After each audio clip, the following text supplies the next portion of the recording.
Hey guys, how's it going? My name is Jeff, and today we're going to be taking a look at the 2022 Lexus LC500h, which means this is the hybrid version of the Lexus LC500.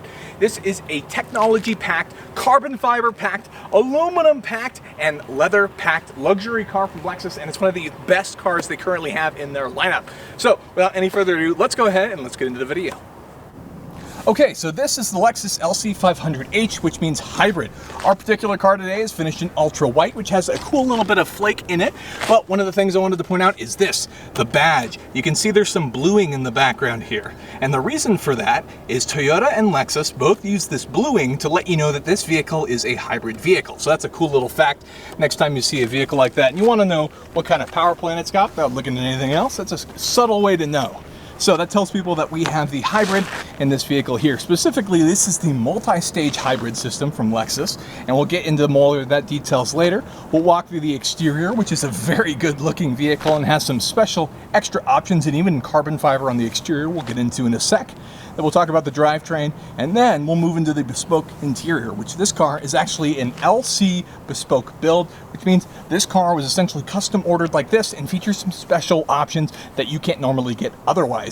So let's go ahead and let's start taking a look. First, these wheels. These are actually some beautiful alloy wheels. These are 21 inches. They're huge, and they're actually set up in a staggered fitment, so we have some wider tires in the rear, and you can see they have to hide these massive Lexus brake calipers. But that helps to bring the vehicle to a stop rather quickly, because this vehicle does weigh around 4,400 pounds. So it weighs a lot. So you do need giant brakes to make sure they can bring that car to a stop, and those brakes do a fantastic job of bringing it to a stop rather quickly. Going to the exterior here, look at this. We have a carbon fiber roof, which looks astonishing and matches our carbon fiber wing that we have in the rear. And then of course we have these super wide hips, which look fantastic. And another little sign of our hybrid, we do have our multi-stage hybrid badge down there, which just reminds us again what kind of vehicle we're working with here. And the hips look incredible on this car, very reminiscent of like the Lexus LFA. We have our staggered rear. Now this car is rear-wheel drive, and there's one thing that I want to point out, and that's this rear section here. So because this is a hybrid, this does have a hybrid battery system, and it actually stores them right about here in the car, which means because this car is rear-wheel drive, it gets the benefits of the weight being over the rear wheels, i.e. providing better traction. So that's a pretty cool thing there. Let's talk about the carbon roof and the carbon wing for a sec. Now these are very expensive add-on options. I should mention that the Lexus LC500h Hybrid starts in around $100K, and our particular car has been fitted out to about $115,285. So while it's not a cheap car, and ours is pretty kitted out, so to speak, it is a very good looking car and has a lot to offer. One of the cool parts being this wing. This is actually the top option that you can order for the rear trunk lid here, which this rear trunk lid is actually a composite carbon fiber as well, which is a pretty cool part. There's a lot of aluminum and carbon fiber throughout the car, including the fact that a lot of these suspension control arms are all aluminum, and the fact that there's even an adjustable electric dampener suspension system throughout the car, so it doesn't use airbags, which is also a different take there. Now taking a look at the back, another cool touch is this. The LC500 badge has actually been changed to blue, and you can see the reflection. Sometimes it looks chrome, sometimes it looks blue, and we have our typical hybrid stuff. But this wing is cool because you can order the car with a standard deck lid, you can get it with an active aero wing, or an option above the active aero wing is actually this carbon fiber wing. So who knew that this static carbon fiber wing is a higher cost option than getting the actual pop-up. Looking at the back here, one of the cool little notes is I'll just point out this. This is the trunk pop button. It sits in the tail light. Typical sort of Toyota Lexus feature, but very cool nonetheless. So with that, that's essentially a quick breakdown of the exterior. Let's go ahead and let's pop the hood, and then we'll talk about what's sitting under there. One quick thing that I forgot to mention is the fact that this actually has holographic taillights. Check these out. If we go and take a look, you can see the depth of the taillights there. That looks very menacing and very cool in the rear of this LC500. Looks absolutely fantastic. One of the very cool features that really makes a difference in terms of the overall aesthetics. That's really not something you ever see stock on any factory production car, but very cool nonetheless. Okay, so go ahead and raise the hood. And this hood is really light, by the way, made of aluminum, very light despite the rest of the weight of the car. But here is our engine bay. So let's talk about what's going on here. So obviously this is a hybrid, so we have some electric motors, and we also have our main gas motor. Our main gas motor is the 3.5 liter naturally aspirated V6, which produces about 295 horsepower itself. And then the electric motor, there's two motors. One helps with starting the car and helping with some of the other modes for the transmission. And then we have a drive motor, and that drive motor puts out about 59 horsepower for a combined output of 354 horsepower.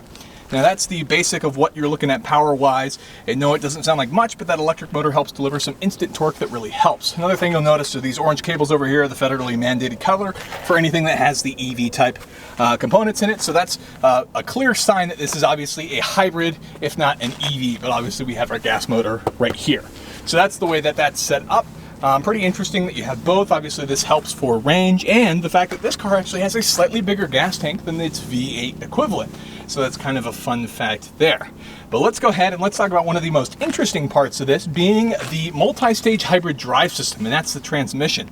The transmission is actually a mesh between a 4-speed automatic transmission and a CVT transmission. And before you say, oh my gosh, a CVT, Lexus put in some serious engineering here. By having the two transmissions mixed together, what that's allowed them to do is maximize the efficiency that they get from the engine and drivetrain to make sure that this is as efficient as possible, in which case you want when you're ordering again, a hybrid like this. So I think that's a pretty important point in terms of making sure what it feels like. Now they've also made sure while engineering the car that it doesn't feel like a CVT in terms of when you're driving. And I can say that I don't notice it at all. There's no rubber banding or anything like that, but we can talk about that more once we get into the driving portion of the video. It's just kind of an interesting system that they've put together, and I should point out it does have a torsion limited slip differential, and of course it is able to drive on EV mode for a little bit, although it is just a few miles. This isn't a plug-in hybrid by any means, but they do offer the option to drive an EV only if that's something you wanted to do. But a very cool thing nonetheless. Probably not a car you're going to end up working on yourself. There's obviously a lot of technology that goes into this car, but because it is the Toyota Lexus product, odds are it's going to be so reliable that you probably won't have to worry about it anyways. So with that, let's move on to the interior, which I know you want to hear about. Okay, so moving on to the interior, the first thing I know you want to ask is what's the deal with the color? This bright orange interior, even with the orange Alcantara. This is Manhattan Henge. It's this brilliant orange that the leather is also matched to, and it features the Alcantara. This is the most expensive interior option and is part of our Lexus LC bespoke build, which is this badge that you can see right here. So that's a pretty cool touch there. One of the other things I want to point out is how much carbon fiber you get. So we have some forged carbon fiber here along the door. We have some gloss carbon fiber door cards here and some more matte carbon fiber as well. And of course, we have the sport seats, which are both fully adjustable. So that's a pretty cool touch there. Now let's go talk about just the sheer quality of this. Everything in here feels nice to touch. And I think that's what I really enjoy about this car. Getting in, you'll notice there's a lot of typical features that you find in other Lexuses. For example, these little driving modes, traction control and snow. A lot of the placement is very similar to other Lexus models. So if you've driven any new Lexuses recently, odds are you'll feel right at home inside the LC500H. One of the cool little features is this is our Lexus clock, but it's actually got a carbon fiber back face, which is pretty unique and obviously a little bit more sporty for a two-door coupe Lexus LC500H. So that's pretty fun. One of my favorite things, this does have the Lexus touchpad, which you can get used to after time. I'm not a huge fan of it personally, but it is usable, so that's not a big deal there to access your 10.3-inch touchscreen display there, which is pretty neat. You can go ahead and open this up. This can be used as your armrest. It also opens sideways where you'll find some of your other features. But one of the things that I think speaks to the quality is if you just touch this down, that's not motorized, by the way. And then of course we have a lot of these buttons, most of which throughout the car is a lot of metal buttons and various things. There are some plastic pieces. We do have our cup holder, one of them anyways. And just a lot of quality that goes into this. You even have some magnesium shift knobs there, which shift flappy paddles, I should say, which feel right at home. The car feels fantastic, just as far as the sheer quality that goes into it. One of the things you'll notice is that the passenger door card is actually not symmetrical with the driver's side. Now, typically, they're not super symmetrical because this is on the driver's side and it's not on the passenger side, but this is totally different. So that's one weird thing. It doesn't really matter, it's just something I've noticed. Here we have our main gauge display, and this is obviously all digital, but this little centerpiece actually moves over. So go ahead and start the car for you real fast. Now check this out. If we're looking at this, it physically moves. Look at that. Depending on how you want your menus adjusted. So you can see we've currently got data on both sides, or you can move it to one side and have a bigger informational display on that side. So that's pretty interesting. We have our EV modes, a lot of our simple buttons, but one of the things that you may have noticed if you're like me is you've noticed that the fact that there is actually no buttons for any of the seat warmers or anything like that. Currently it's a bit chilly here in Phoenix, so I like my seat warmers, but that's because Lexus has this smart control system here. And what that smart control system does is it takes your current settings in the climate control system, it takes the exterior temperature and the cabin temperature and takes all of that into consideration, and it automatically adjusts things like the steering wheel temperature, the heating or ventilation in the seats, and a few other things to make sure you're as comfortable as possible while driving in your Lexus. And in my experience with it, it works really well. It's never been doing anything I don't want it to do, so I have no complaints there in terms of the automatic functionality. And I think it's a pretty cool feature that they managed how to figure out how to do that automatically. You of course do have a heads-up display that's kind of hard to see, but there it is.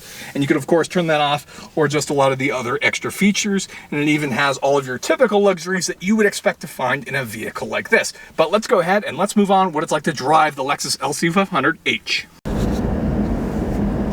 Okay, so let's talk about what it's like to drive the Lexus LC500h. So most importantly, I think we should talk about the driving modes first.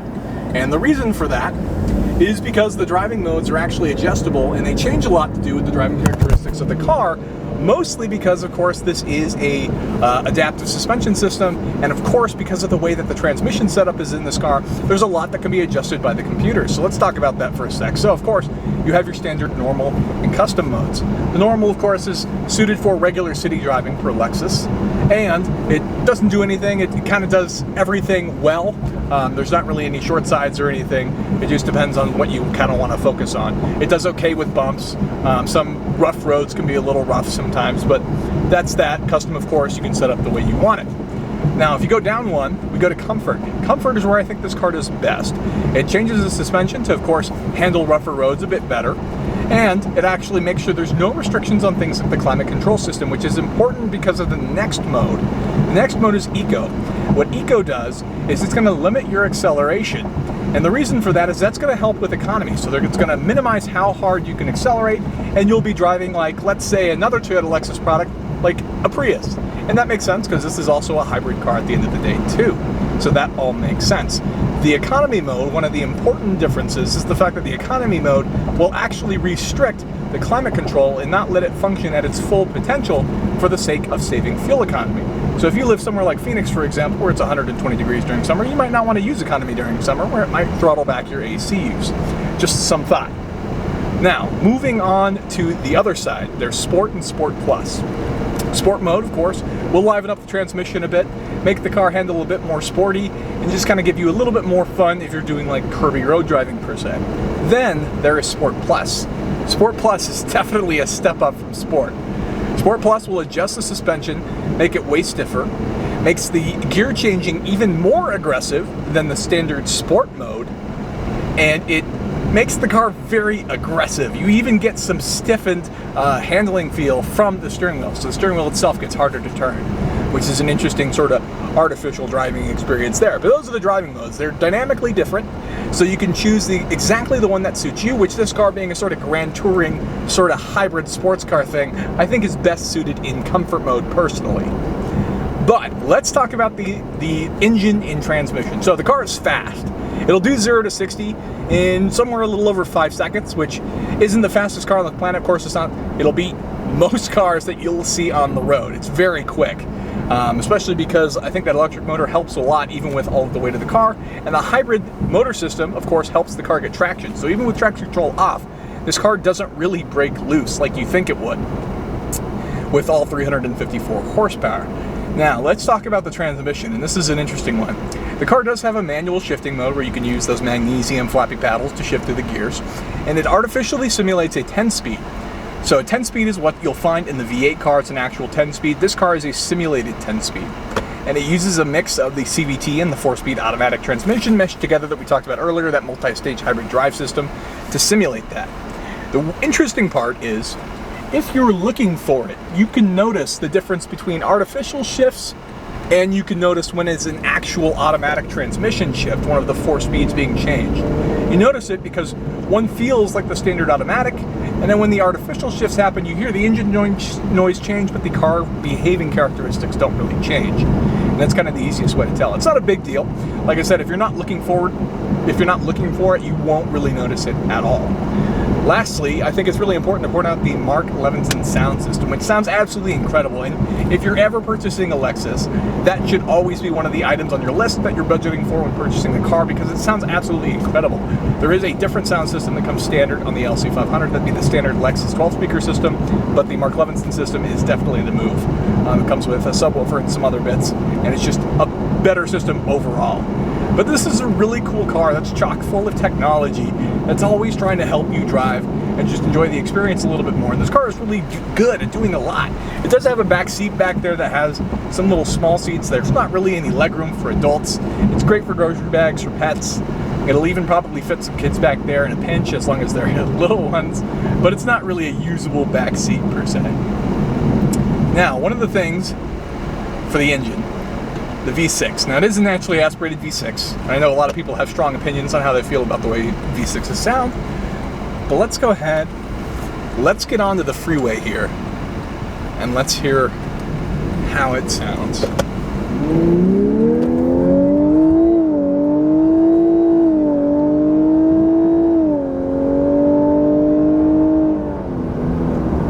So it's not bad. I don't think it's great by any means. There's a lot of whininess in it too, and I think some of that might come from the CVT belt, but there's no rubber banding. You don't even notice that it's a CVT, honestly. It does a good job of hiding it that way. I know the Lexus engineers put a lot of effort into that. So it's a pretty interesting car nonetheless. I think really what this car does well is it looks amazing. This car makes a really good impression.